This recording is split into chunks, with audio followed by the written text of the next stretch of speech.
always know an MMO has done its job when I don't want to put it down, and I'm happy to say that Caravan Stories is no different. With so many characters to meet in its world and a deep character development system, this game won me over quickly as I found these things fun to do in its pretty content-filled world that gives you a lot of freedom to do whatever you want, and with plenty of quests and unique characters to discover, I enjoyed my time in its interesting world. While it is free to play and its roots as a smartphone game might make it hit or miss for some, the amount of things you can do while exploring and its gorgeous canvas-style visuals make it feel like a good fit for consoles. And as a good MMO should, I feel like I could lose many more hours in its world of discovering stories and exploring if I really wanted to.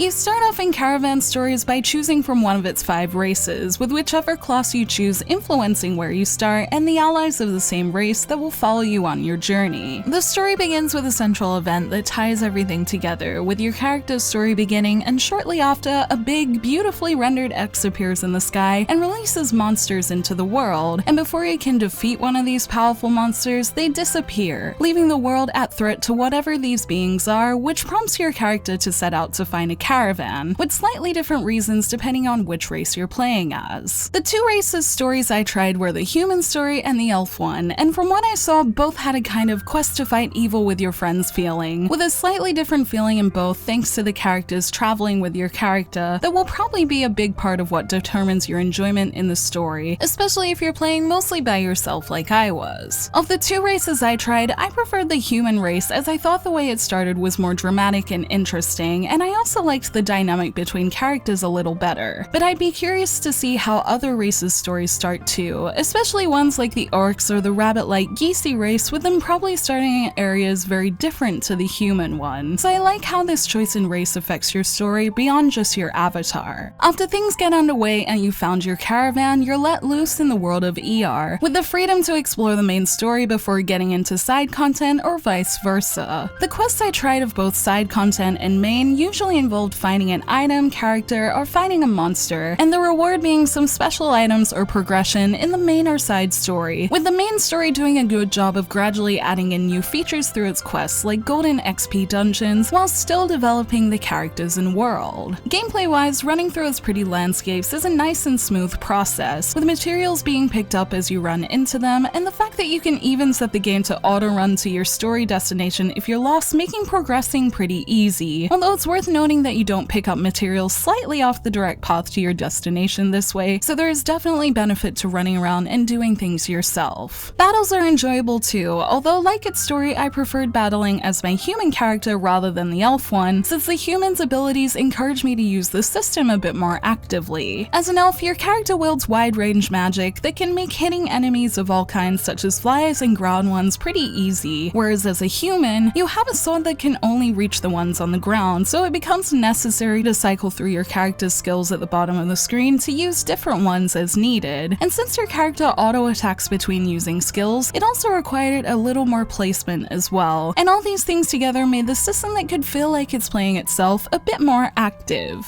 Enemies come in waves, and the likelihood of winning can basically be determined through your character's BP rating, which shows all your character's strength combined together so that you can easily compare them to enemies. But even if your BP rating is higher than an enemy, the game isn't afraid to throw waves of many enemies your way to put in more challenge, so I felt like battles had a good balance of challenge and simplicity that made them enjoyable. As for battle preparation, aside from building a party of characters you've met through the story and ones you've captured in battle, my favorite part of gameplay ended up being character development, as you can progress your character in a few different ways, including from getting XP in battle, using XP orbs that can be found on the map, and by evolving them using a material called anima that is given to you for characters usually in story quests relating to them. That's a nice reward for getting to know them. Each character and their weapon follows a star system like ones commonly used in smartphone and free-to-play games, and with your character starting as a 1-star unit, I felt really excited when I saw my character evolve into a 2-star one for my efforts, and feel like this would be even more rewarding with characters I'd spent time with doing story content for. So with these things working together, it's definitely something I wouldn't mind playing more with sometime to see the characters grow both in their stories that I want to see more of and as stronger units.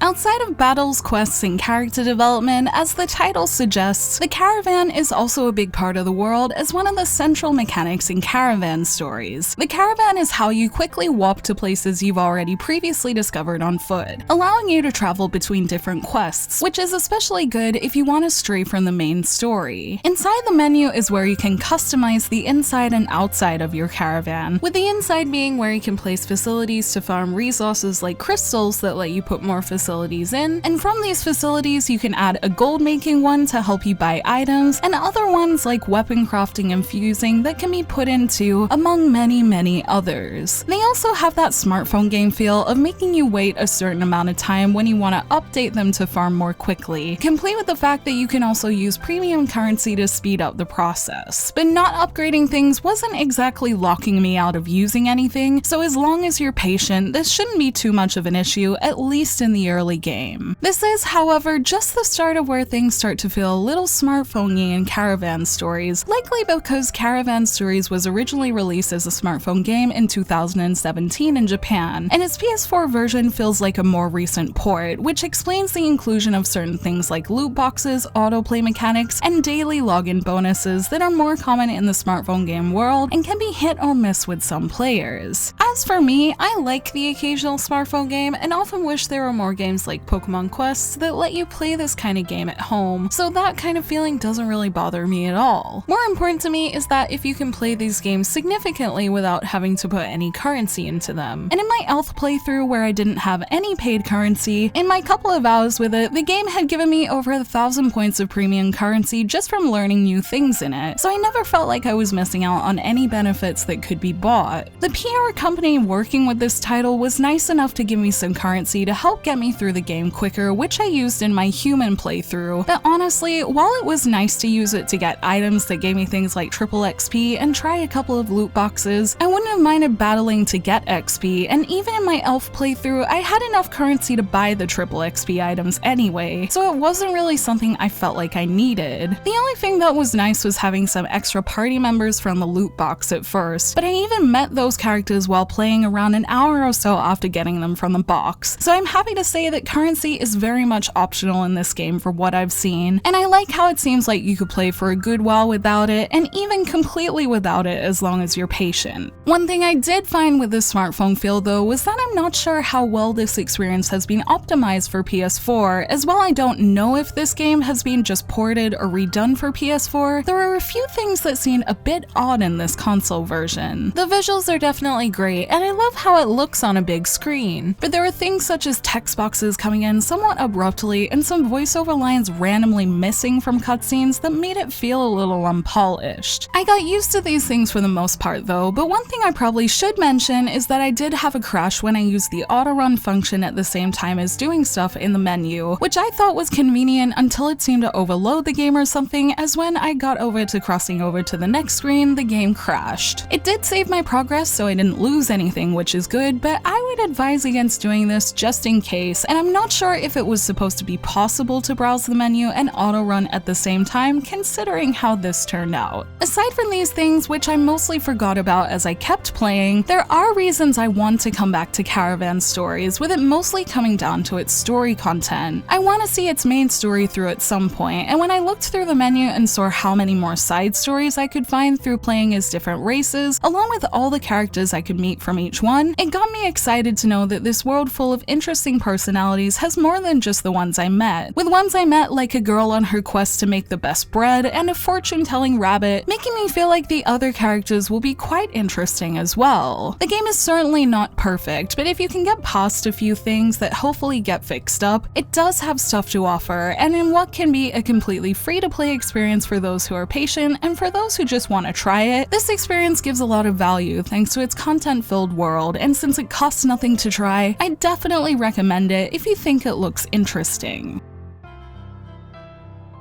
Caravan Stories might have a smartphone game feel at times, thanks to having gacha mechanics and other similar features, but its visual beauty and content-filled world makes it feel more than good enough to play on PS4, especially at its free price tag. In my short time with it, I experienced the start of a seemingly big world with a lot more stories and characters I'm left interested to learn more about, and I enjoyed getting to know its character development system that felt satisfying to use as I watched my characters' stats grow alongside their stories. Caravan Stories has its imperfections, but as something that is free, if you can get past those, there's an interesting world in there. And with plenty more characters to meet and places to explore in its big, big world, I hope I can come back to it soon. Thank you for watching this video. Let me know in the comments below if you've tried Caravan Stories, if you will try it, and if you already have, what did you think of it? You can like and share this video if you enjoyed it, subscribe to my channel for more JRPG content like this, and ring that bell to get notifications on whenever I post so you don't miss a thing. You can check out more videos here, and you can find me on social media on Twitter, Facebook, and Instagram, all at JRPG Jungle. Links to those will be in the description below, and until next time, thank you, bye!